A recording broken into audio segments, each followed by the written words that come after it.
tu vois sur le dessus du carrelage, tu as légèrement de la peinture. Si toi tu arrives avec ton pinceau et que tu arrives relativement proche et relativement précis, donc ça va être blanc, ton carrelage va être blanc, mais qu'est-ce qui va ressortir? Eh bien, l'espèce de jaune, comme ça. Donc ce que je te conseille, c'est de gratter avant la mise en peinture. Tu nettoies ton support avant de le peindre. Comme ça, une fois que tu as peint, tu n'as plus du tout besoin de revenir dessus, c'est terminé. Donc un petit coup de couteau, que tu dessines ton arête, et puis un petit coup de chiffon, comme ça, c'est propre. Tu vois, là c'est fait, et là c'est pas fait. Tu vois, notamment ici, c'est vraiment pas beau. Alors, ça va faire comme ça pour toute la maison, notamment les fenêtres. Tu vois ici, si tu peins que c'est beau, et puis que là tu te retrouves avec, en plus du silicone, et ben il faut que tu nettoies ta fenêtre avant de commencer à peindre. J'ai vu aussi ici, donc là c'est du silicone. Donc là, il faut vraiment que tu nettoies. Donc je le fais d'une main, donc c'est pas évident pour moi d'y arriver, mais ça c'est une trace de peinture, donc tu la fais sauter. Parce que pour l'instant c'est tout moche, mais quand ça sera vraiment blanc, et ben toute cette partie-là sera vraiment pas belle. Alors il y a une question qui se pose, et que souvent on pose, qui est posée sur internet, faut-il lessiver les murs avant la mise en peinture? Les anciens peintres qui sont à la retraite, ils ont appris à lessiver leurs murs systématiquement avec du Saint-Marc qui permet de nettoyer. Tu mets 50 grammes dans 10 litres, ça te fait une solution qui va te dégraisser les murs. Et à partir de là, c'était une préparation des murs avant mise en peinture. Et donc les anciens faisaient un lessivage systématique de tous les murs, toutes les portes. Bon, mais il travaillait avec des produits qui étaient des produits à l'huile. Moi, sur cette peinture-là, je ne sais pas, sur ce mur-là, je ne sais pas si je vais le lessiver ou pas, je ne sais pas encore, je vais voir. Une cuisine, c'est sûr, il faut lessiver. Donc quand tu es en présence d'une cuisine, en général, sur des années et des années, tu vas avoir une pellicule de gras qui va se poser. Toute cette partie-là, je vais la laver. De toute façon, c'est pas très propre, ça me plaît pas. Et tu vois, il y a déjà eu des coulures. Donc là, je vais le laver. Tu vois, et puis il y a des peluches encore.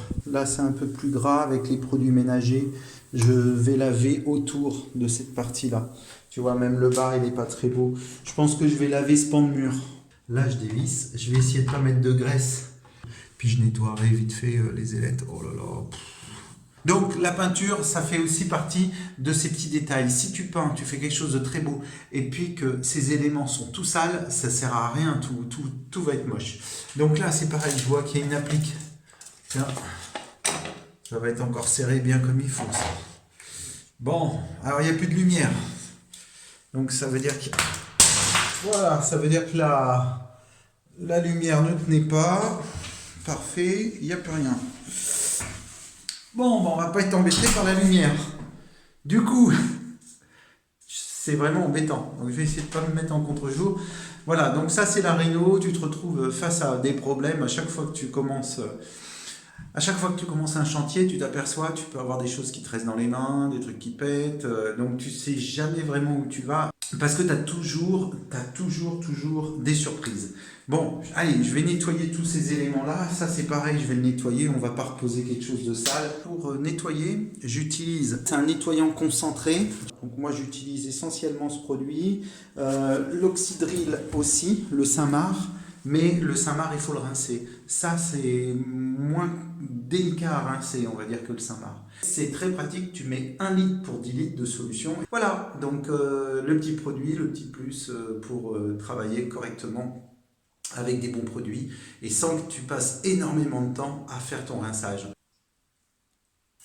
Ça suffit, c'est un concentré. Sur des surfaces sales, tu mets 10%. Et sur des surfaces propres, tu peux mettre 2%.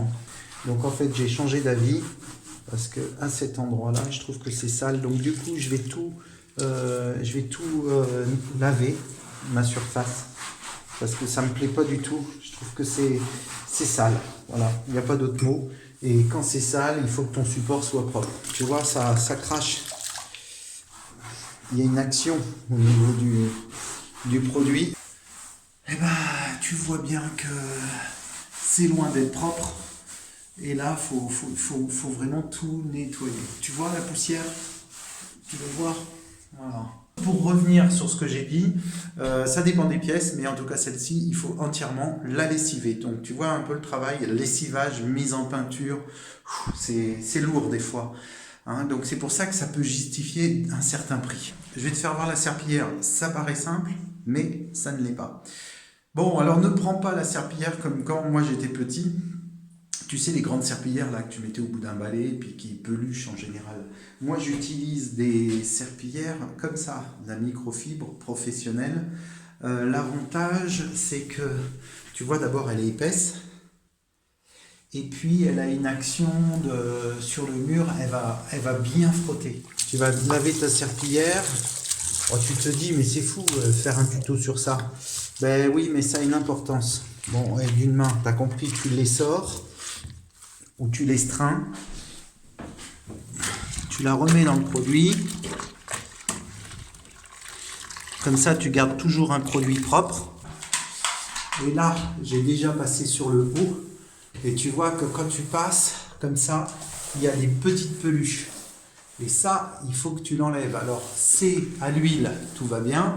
Si ça avait été une peinture à l'eau, ces petites peluches se seraient encore plus fixées sur le support et très très difficile à enlever. Et tu vois, c'est gras, ça a du mal à passer.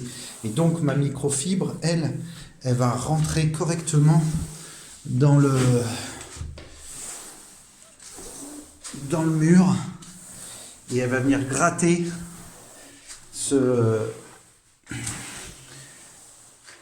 le gras et le nettoyer avec le produit. Bon, alors il ne faut pas trop insister parce que c'est quand même de la toile de verre. Tu vois, il y a des petits bouts de poils comme ça, des trucs qui ne sont pas super beaux, donc ça, il faut quand même l'enlever. Bien l'essorer et passer des coups légers pour enlever d'une part l'eau et enlever tous les résidus qui peuvent y avoir en poussière, en poils, en tout.